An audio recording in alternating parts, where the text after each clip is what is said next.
you for joining us on Career Conversations. Tonight, we have Ronit Mazzoni with us, and she is a genetic counselor and currently is working in a fertility clinic. And Ronit, can you tell us a little bit about yourself, both your your work history and maybe about your visual impairment? Sure. First, thanks so much for inviting me to be part of this. It's a pleasure to be here. I was born with bilateral microphthalmia, which means small eyes. So I essentially was born blind from birth, although I had a little bit of vision as a baby, but not much that counts for anything. And so I grew up essentially totally blind. And in terms of my work history, I have been a genetic counselor since 2007-ish, and worked in a couple of different places. I first worked at a high-risk OB clinic in the Los Angeles area, traveling among some of their satellite sites, seeing patients who were pregnant at the time. And then I moved up to Northern California, where I currently live, worked at a county hospital for about 10 years or so, doing a whole bunch of types of counseling there. And now I am at a fertility clinic at an academic medical center, where I've been for 2.5 years. Great. So you've had a rather varied experience in different settings within the profession of genetic counseling. Could you talk a little bit about the differences that you may have encountered within those settings? The first one you mentioned, you talked about traveling. I don't know that you do that currently, those types of things. Yeah, well, actually, let me just, for those who don't know, I'm just going to give a brief description of what genetic counselors do, because not everybody is familiar with what genetic counselors do. Sure. So if that's okay. So a genetic counselor is a medical professional that helps to educate patients and families about their options for genetic testing, as well as family history risks that might impact either a pregnancy or potentially a child's development, and then more new changes, including cancer risks and family history of cancer and all of that. So there's essentially kind of three arms of genetic counseling: what we call preconception or prenatal genetics, pediatric genetics, and then adult genetics. And so I really worked in really all three. And so it's been nice. When I was at my first job, I was doing all pregnant patients, so all prenatal genetics, and offering testing that can be done during a pregnancy, depending on the risks for that particular patient or family.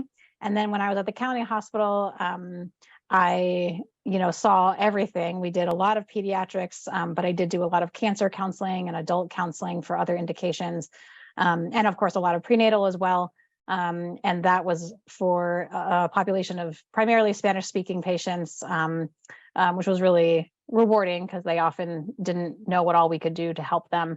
And then now I'm also kind of back in the preconception space. And so I'm in a fertility clinic where I'm helping people to test embryos prior to transferring.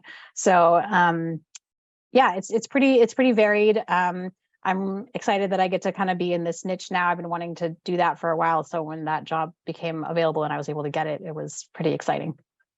Great. Thank you for that description. I think I probably take it for granted that people have done research, but not necessarily. Great description, and it really helped us to understand the different types of settings.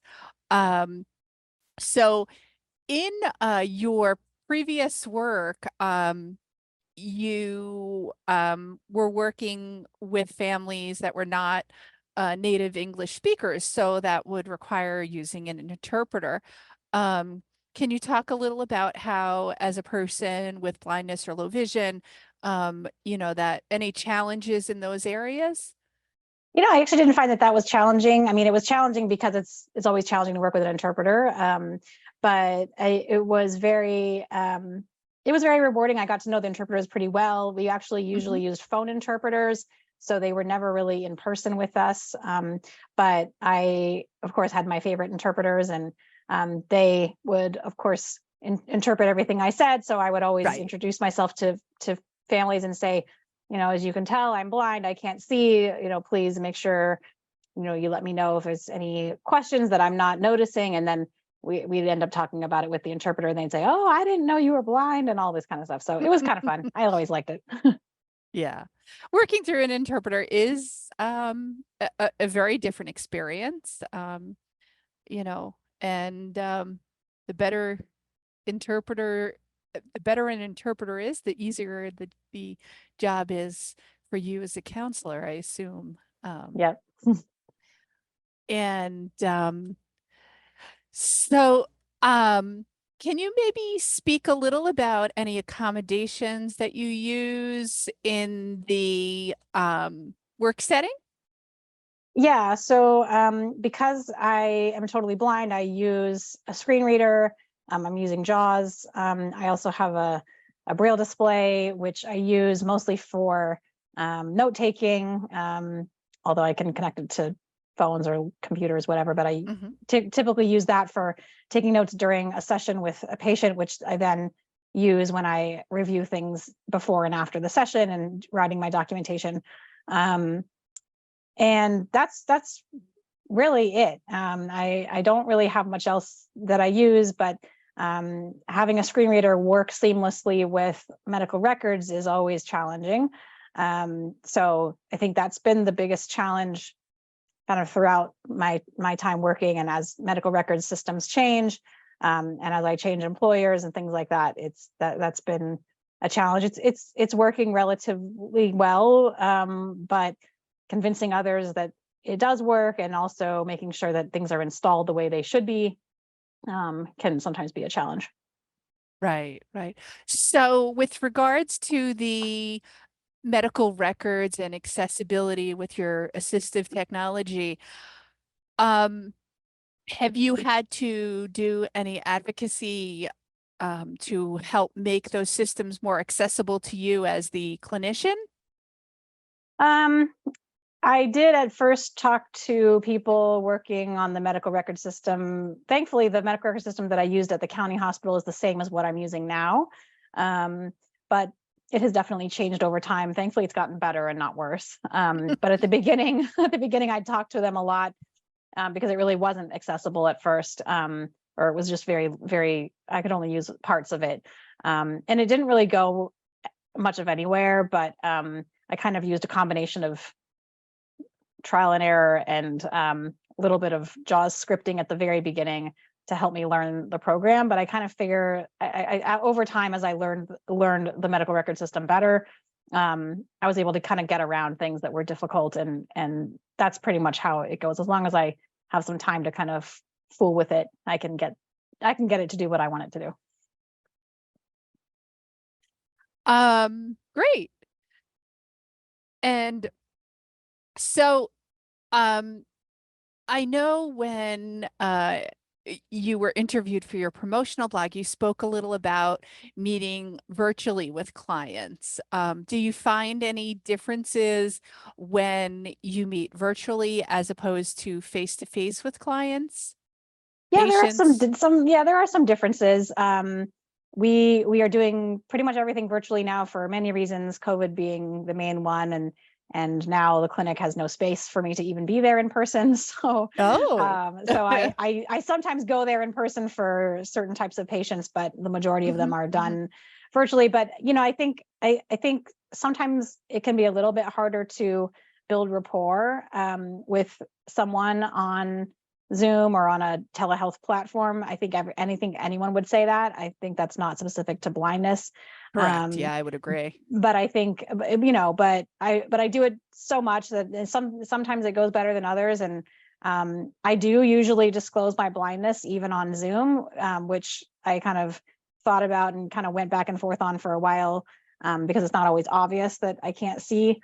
But I decided that I would disclose it just like I would disclose it in an in-person session, because I don't want anything to come across as maybe like I don't notice something, or if something is not clear, or if whatever. So I do disclose Mhm. that. So that's not really too different.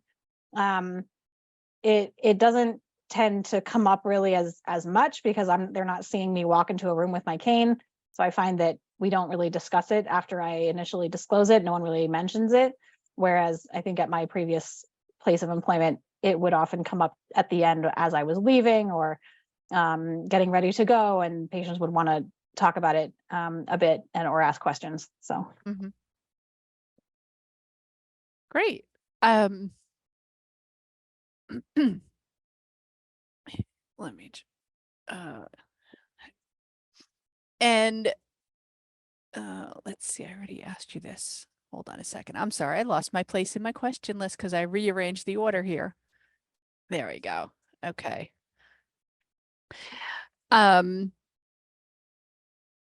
Now, just in general, there's the medical model of disability, which is really, about medically fixing a person, and the sociological perspective of disability, where you're making accommodations for someone, and it's not about fixing the person, it's about fixing the accessibility, the system, whatever it may be. Do you find that this comes into play in working with patients who have maybe the possibility in your current situation of having a child with a disability? Do you wind up discussing disability? And do you think your blindness may impact upon the way you discuss it? I do think it comes up, although I find that it came up a lot more in the pediatric setting because you have a child that's already here. Right. And so it would come up quite a bit more in that sense, although I do definitely discuss it in my current role because we are testing for so many genetic conditions, often coming with, things that would be considered disabilities, medical problems or disabilities. I kind of see them as a little bit different, but Right. yeah, we do discuss disability. We discuss hearing loss quite a bit. And, I actually thought that it would, I don't know if it's I think I had a lot to do with the fact that the people I talk to now either don't have any children or don't have children with the particular condition that we're discussing. And so, I can tell them all I want about whatever the condition is, but they're going to have their kind of own thoughts about it. And my job is not really to sway them in one way or another, but it's to make sure that they have unbiased information on both sides. So my job is certainly to let them know about, the condition itself and what life might look like for someone with that condition and how they can live a long, productive, quality life. But also, everyone kind of views risk differently. So I do a lot of talking about what is risky for your family may not be risky for another family. And based on what we know about this condition, this is what we might expect. Obviously, there's lots of variability with different conditions, and so you really can't ever predict that ahead of time. But yeah, not sure if that really answers your question, but No, it does touch upon it. Thank you. I do want to remind people that you can type your questions into the Q&A box or the chat, whichever is more convenient for you, and we will get to those questions in a little bit. Okay. And currently, you supervise students who are entering the field of genetic counseling. And what do you enjoy about doing supervision of this nature? it's fun and it's hard at the same time. But I like it because I feel like the more experience and the more exposure genetic counseling students have with people with people with disabilities, the better off they're going to be. And so if one of their supervisors happens to have a disability like me, that's an opportunity, an experience that they might not have otherwise had. And so sometimes my views on things are slightly skewed, of course, by my own biases, as all counselors have. But I certainly, I think that my views, and I do lecture to them as well. So I do a lot of kind of whole class lectures, as well as having them rotate with me. Having them rotate with me through a rotation in the fertility clinic. But I think it's really nice that they can kind of see that people with disabilities are not to be feared. And here is a genetic counselor, and kind of typically people sort of think of genetic counselors as kind of this negative, has this negative connotation. We want to rid the world of all the disabled people, which is really not what we want to do. But I think that having a genetic, being supervised by a genetic counselor with a disability, I think changes their education a little bit and makes them think about, well, how is this person doing this task differently? And then when they get to their own job, if they happen to have any kind of needs like that, they're not going to feel as put out by, they're not going to feel as, hopefully they're not going to feel as stuck by that. Mm-hmm. So a couple of times you've mentioned, having to kind of check your own perspective on things and not influence people's perception of a situation that they may encounter as the result of possibly having a child with a disability, or they themselves developing a disability that's genetic later in life, things like that. How do you work through keeping yourself, I'm going to say in check because I can't think of another word, but how do you help yourself to stay focused and not bring maybe too much of your own feelings into a situation? Yeah, it's definitely hard when we're talking about conditions that might be similar to maybe similar to blindness, or ones that I think are similar to blindness, whether they really are or not. Mhm. And I think that I do try very consciously to step back and remind myself, as I remind them also, that everyone is different.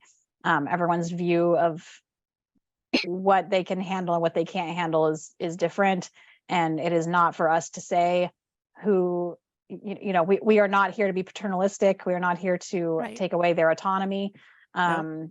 And we are here to educate and make sure that they are not making a decision based on incorrect information. And so if they decide to do testing for something that I myself would not do, or I myself have no problem with, that is their decision, and I might not be happy about it, but it is not my family. So Right. It's not up to you. yeah, it's not to me. It might make me mad, but I'm certainly not going to let them know that. No, definitely not. It's very important in this type of position to be very self-aware of what you may be uh you know like the aura you may be giving Yeah. off.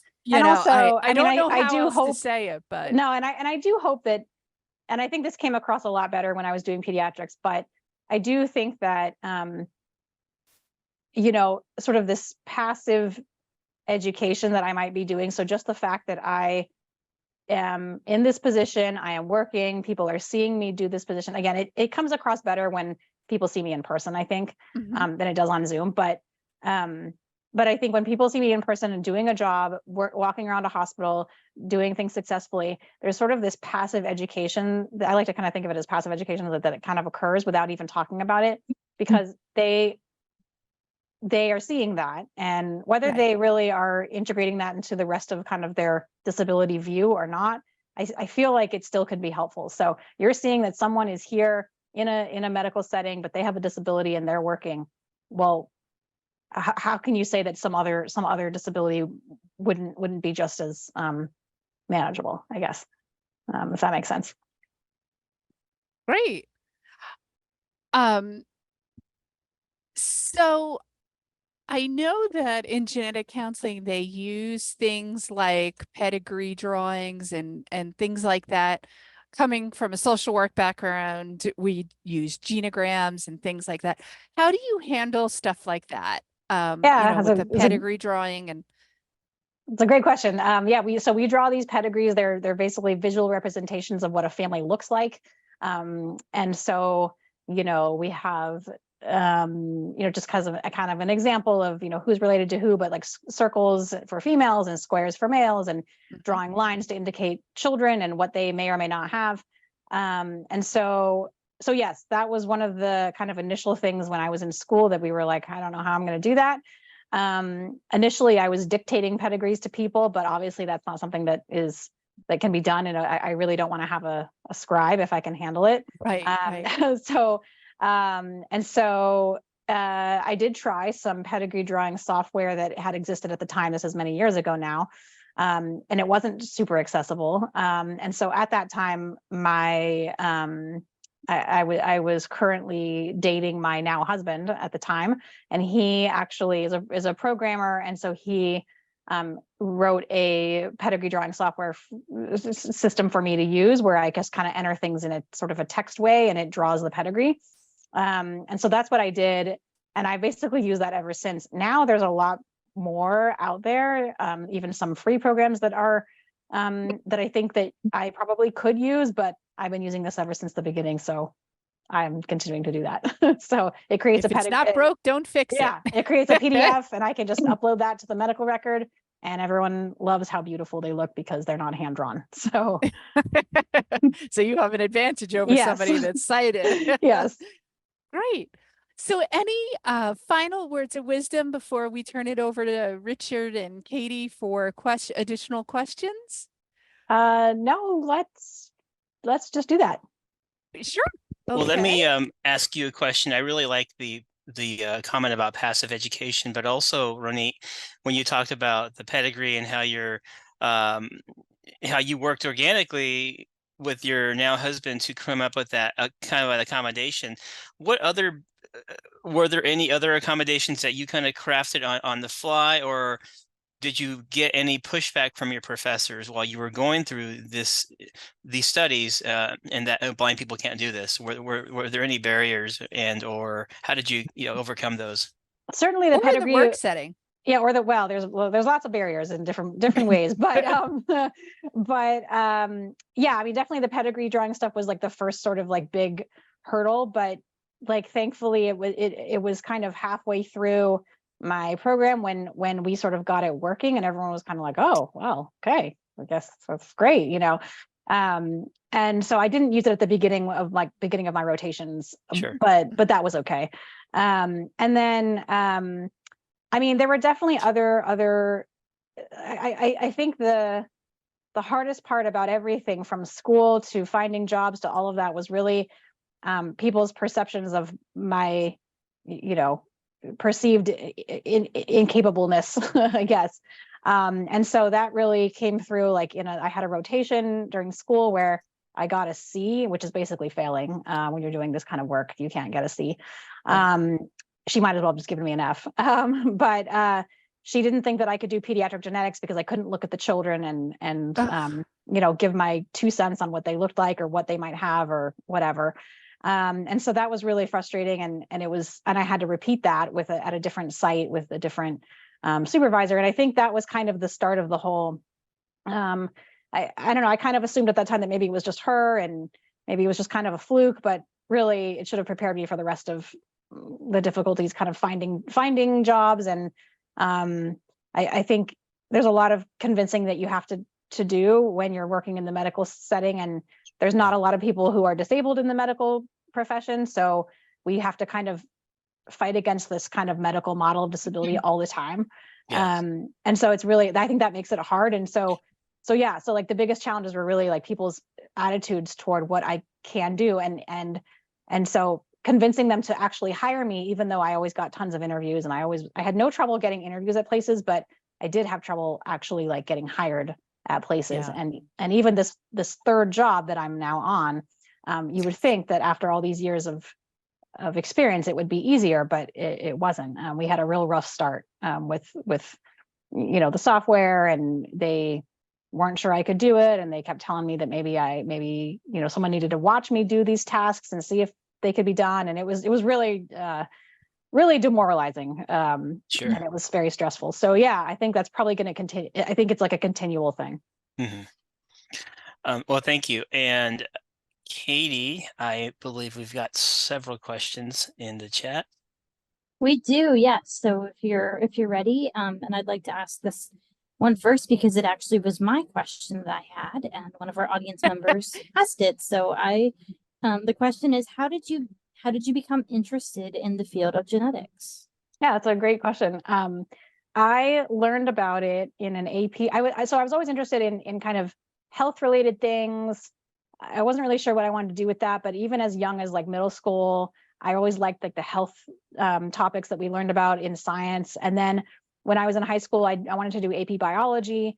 And so I did an AP biology class. And there was a question, there was a problem in our AP biology book about genetic counselors, really introducing the idea of, kind of general inheritance and statistical chances for things to happen with Punnett squares and things like that.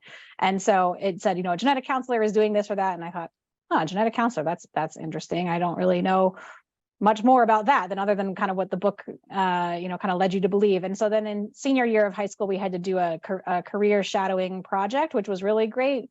And I was able to find a genetic counselor to shadow. And it was great because I was able to see a couple of sessions, which gave me kind of a taste of what a genetic counselor might do. It was still pretty brief at that point, but that really got my interest sparked. And I just went into college knowing that that's what I wanted to do. So I planned my whole college career around preparing to apply to master's programs in genetic counseling. Okay, so along that level, someone asked about your education, the education necessary to perform your job. Yeah. Yep. So first starting with a bachelor's degree. Typically, people get bachelor's degree in either biology or sometimes psychology. I actually did a major called human biology, which was a really combination of psychology and biology, which was perfect. And you have to do certain classes and things like that, and then you get a 2 years master's degree from certain programs that offered masters in genetic counseling. And so a combination of classes and I guess what they call field work / rotations.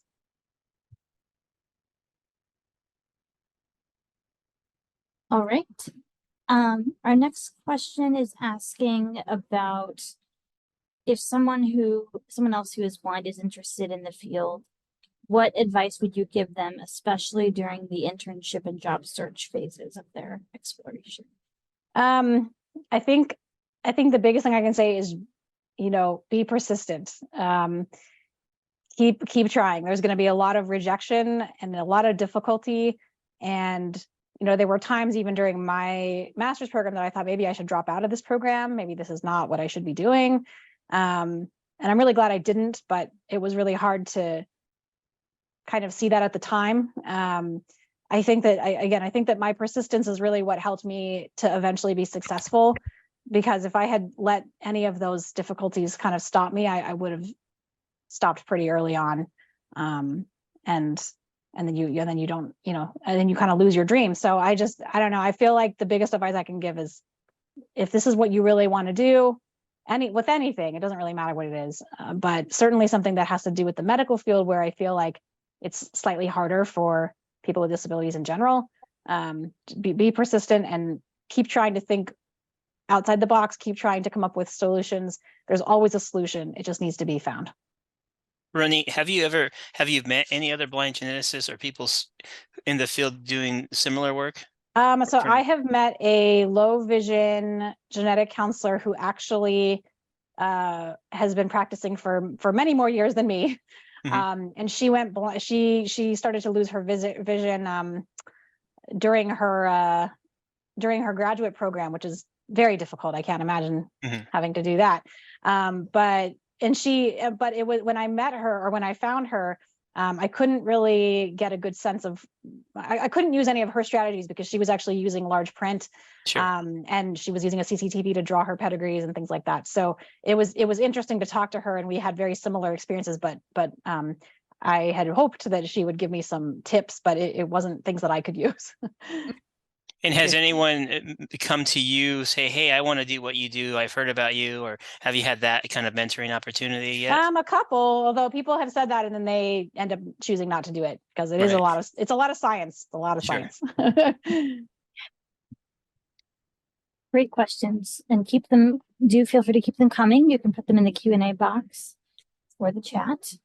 I want to go back to earlier you were talking about, the checking yourself and your role. The question is about, do people ever ask for your personal opinion, and do you give that? Are you able to give them their your personal Yeah. opinion, even if it's different from their view? Yeah, that's a great question. They will ask me a lot of times what to do, because a lot of what we're talking about is balancing, so IVF is quite difficult all on its own, even if you're not including any kind of genetic testing for it.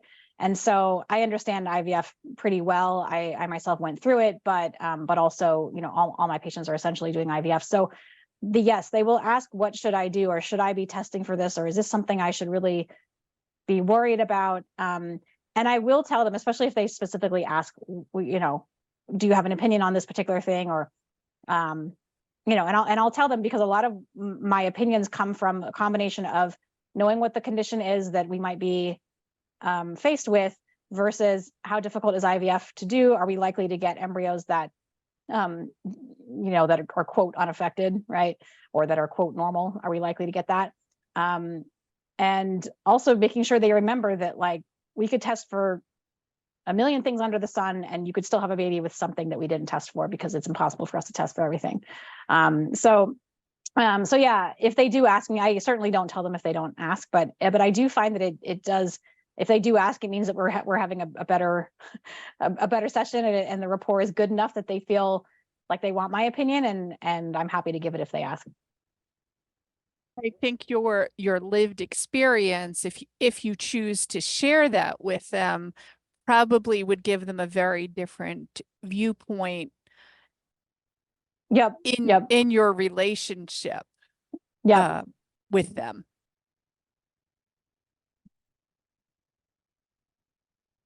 All right. So you mentioned earlier that you had, some of those struggles of on the job or at an interview, you're blind. Can you do this? How did you handle that? What were some of the techniques you used and ways to handle that? Yeah, well, I tried to be as open as possible. And so whenever I would have an interview, back in the old days, we used to have in-person interviews. I feel like everything now is on Zoom, but I would show up to interviews with all of my tech. And so I'd come with a laptop. I would bring my note, my Braille display, my note taker with me. I would offer to draw a pedigree for them. I would, they would see me using my phone. And so what I would do is I would bring all my stuff, but I would, I like to call it show and tell a little bit, but I would do the whole interview. And then at the very end, especially if it was like several people that I was talking to at once, or even if it was like individual meetings with different people, at the end, I always, when they would say something like, oh, do you have any questions for me? I would always use that opportunity to say, I just want to let you know, it's very obvious that I can't see, but I wanted to give you an opportunity to ask me questions about that, because I know that might not be something that you might feel comfortable asking me about, but I am happy to talk about it. And I brought some things with me that I use on the job that I thought I could show you if you were curious or wanted to know. Of course, I never make them do that, but I had it with me. And so many times they would take me up on that. And I don't know, I think it sometimes helps and sometimes doesn't. It kind of depends on who it is. I don't think it was like a foolproof method, but I do think that it did help sometimes. With my second, a lot of finding a job, a lot of it for anyone is who you know, right? It's networking. Mm-hmm. And that is, even more true for us, I feel like. And so, I think so it did help, but it also helped if I knew people that they knew, if I kind of name dropped people that they might know, if I, there's many methods I use to try to get hired.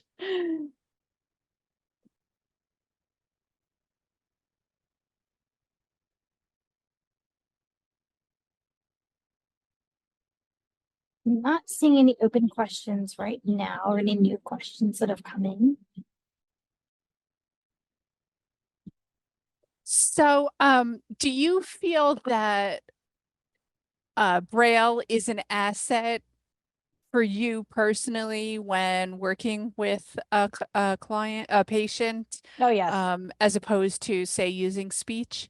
Oh, yeah, for sure. I did not have, if I did not have Braille, I think I would be a lot less efficient. The ability for me to read notes while I'm talking to somebody is really, really important. And also to have like a portable way of taking notes that's maybe not connected to my computer, especially if I'm using my computer for a meeting or something like that. I don't really always want to be typing on a computer.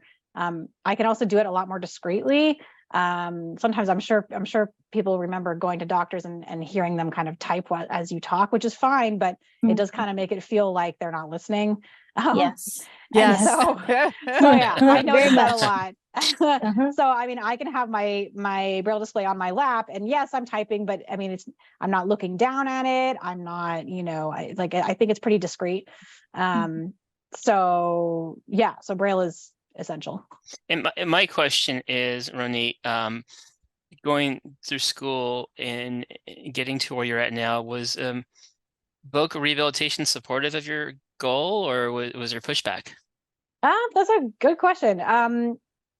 They were supportive, but like honestly didn't know how to help me. So, I mean, other than, kind of, I think at the beginning of college, kind of buying me some equipment and things like that. Yeah.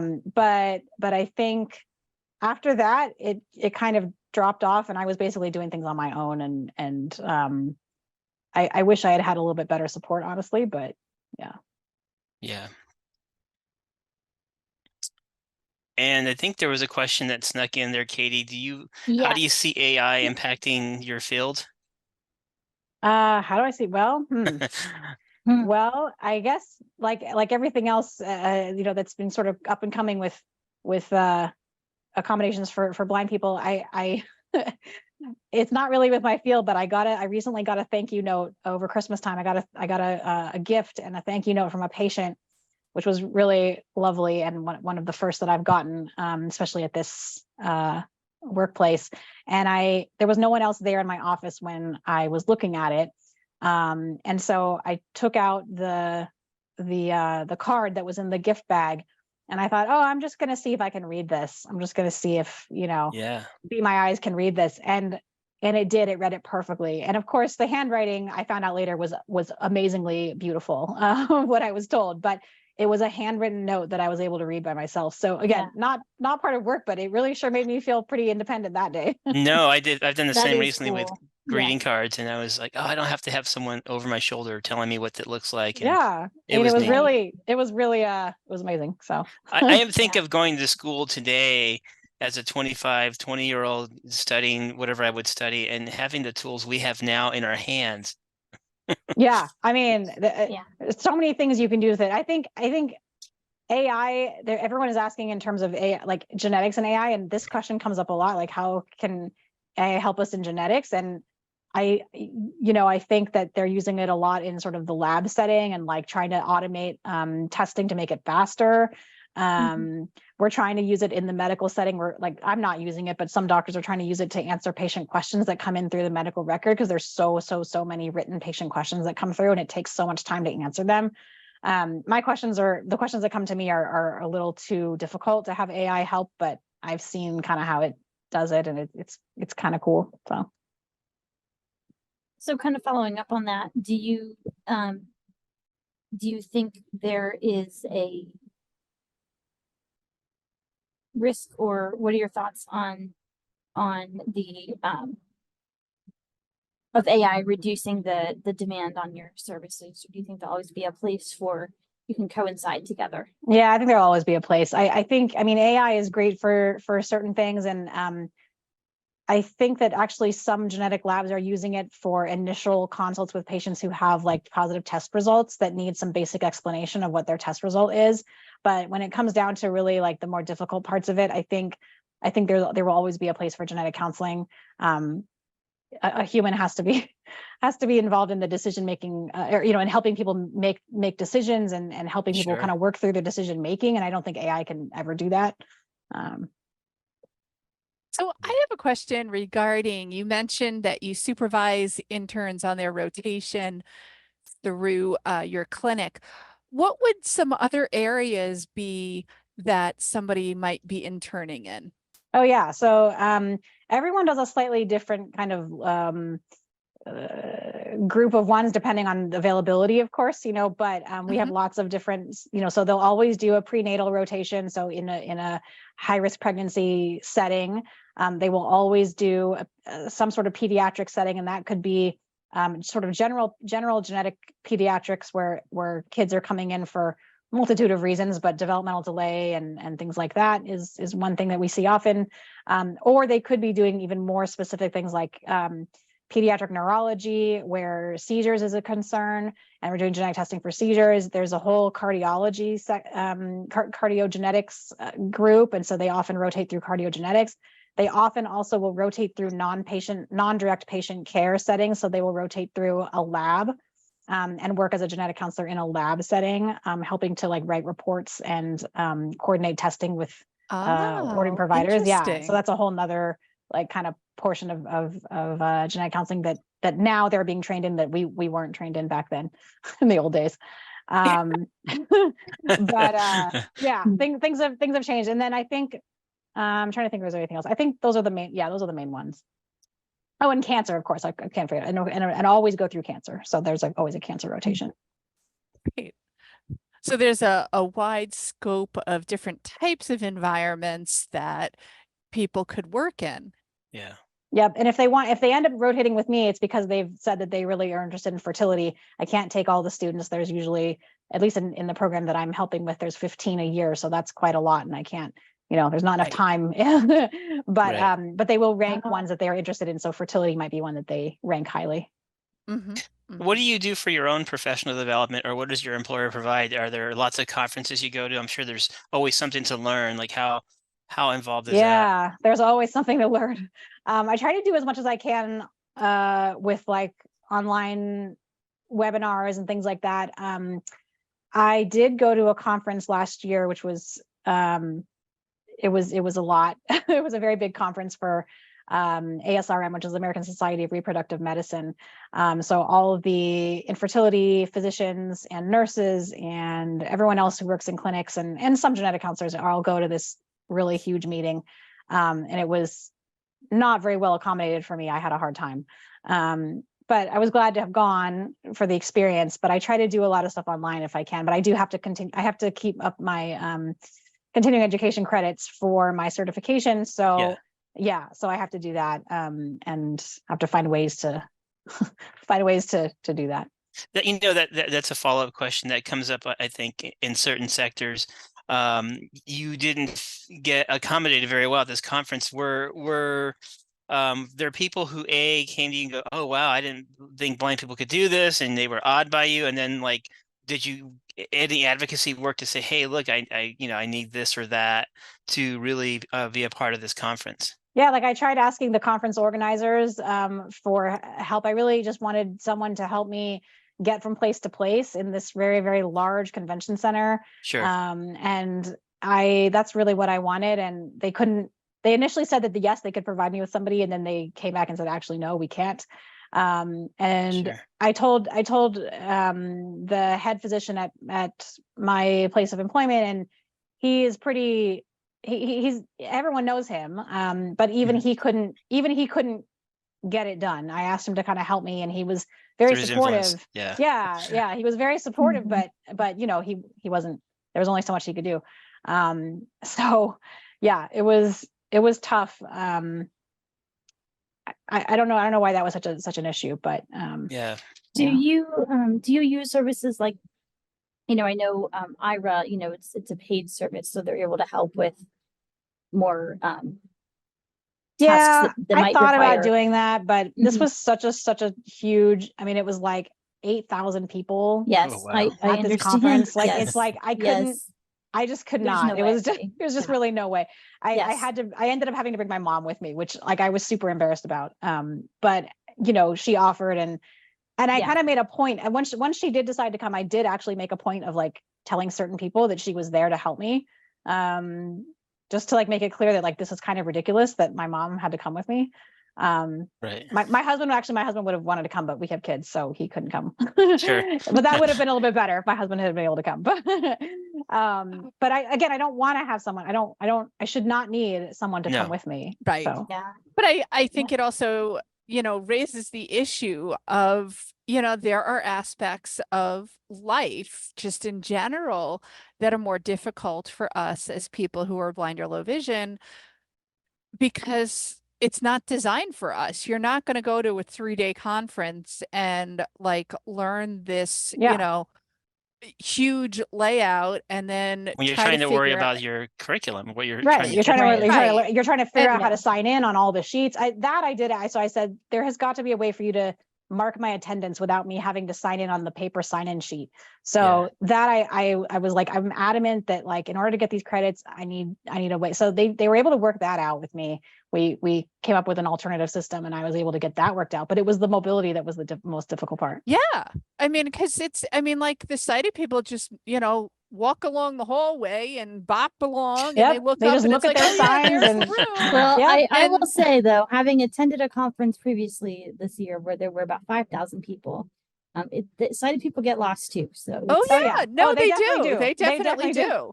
And Yeah. Ronit, I'm wondering if this conference you went to was put on by a professional, like a organization in the Yep. field. Hopefully they'll Yep. have Yep. someone who's doing like DEI for the next conference, you know, You and would think, but they're so big. I mean, I don't know. right. This is the Yeah. largest one I've ever. I had been to smaller conferences more for genetic counselors, and it was still difficult, but it was smaller, so it was a little Sure. bit easier. Yeah. But these big ones are just, I don't know. It was impossible. Yeah. yeah, they're really hard.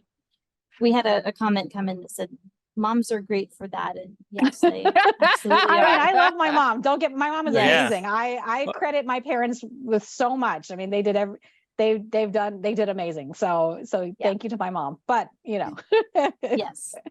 And we're Absolutely. about 2 minutes away from wrapping it up. So to our audience, if you got our last minute question, put it in there. And Ronit, it's been a pleasure.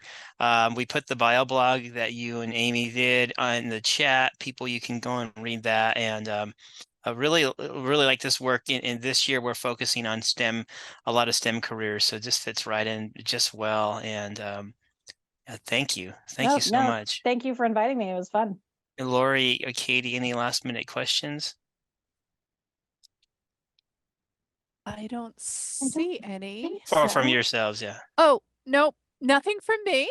I do want to thank you for for coming, and I want to thank our attendees for participating. And if people want to reach out, they can connect with you by LinkedIn. Yes. Great. And so you spell out your last name, Ronit, so Yep. people So can. it's yep. So my last name is Mazzoni. My first name is Ronit, Ronit.